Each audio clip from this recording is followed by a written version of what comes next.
Annie here again from Sew This Pattern. Today I'm going to show you how to grade your Annie A-line skirt pattern. Last time I showed you how to measure yourself correctly, and this time I'm going to show you how to grade the pattern in between sizes if you need to. Alright, to start with, you're going to need a few things for this grading. A pencil, obviously, a straight ruler, and also a French curve ruler is really handy. Not everybody has one of these though, so if you don't have one, it doesn't matter. You can just use your straight ruler and freehand. Today I'm going to show you two ways of grading, two examples of grading. You might be smaller in the waist, say a size 12, and larger in the hips, a size 14. So I'm going to show you how to grade between 12 and a 14. Or you might be larger in the waist, say a size 14, but smaller in the hips, a size 12. I'm going to show you how to grade that as well.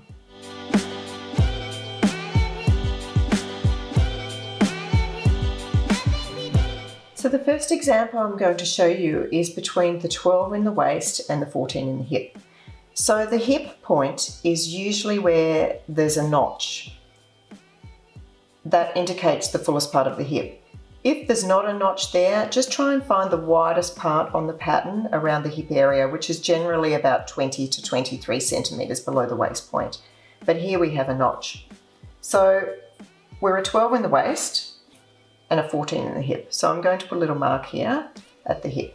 And then just grab the French ruler, the French curve ruler, and make sure that the French curve is in the shape of the hip. So you see the hip is going out like that. If I had the ruler the wrong way around, you can see that it's got this straight edge and a real bubble around here. That's the wrong way around. We want to make sure that it's around the way that gives you the hip curve, the shape of the hip curve. So I'm just going to line my ruler up, connecting the waist to the hip point until I look at the curve and I see the shape that I want. So I don't want it completely straight. I need a little bit of curve in my hip. So I'm going to bring the ruler down. If I have too much curve, I'll just show you that example. You can see there's a real bubble there. We don't want that big bubble coming out of the hip. So I'm just going to move the ruler around until I get a really nice shape there that is very similar to the original shape of the pattern. And then you just connect those 2 points. And that's it. That's your new pattern from 12 to 14 in the hip. So this time I'm going to show you how to grade in between the 12 waist and the 10 hip. Just marking the hip point like we did before, grabbing the French ruler and marking your new curve. The curve won't be as curvy this time, it's a little bit of a straighter hip.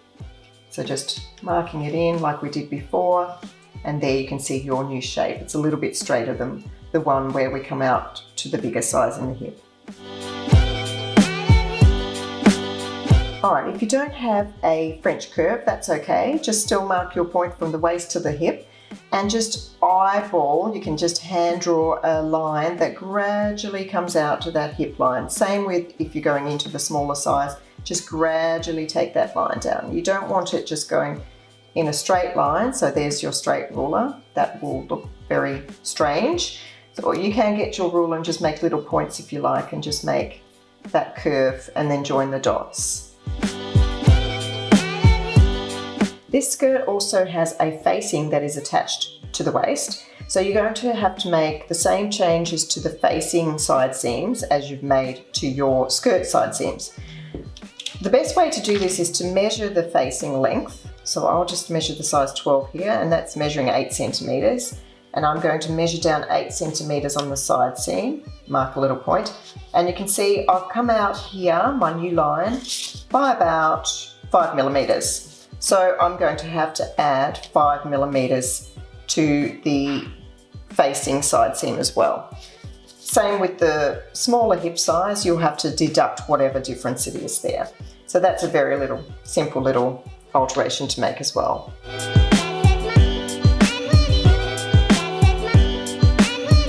Alright, so that's it. You've finished. It's such an easy thing to do, but it makes a massive difference to the end product. You can apply that technique to any pattern that you have at home. So I hope that that's been helpful. Next time I'm going to show you how to lay out your fabric. Nothing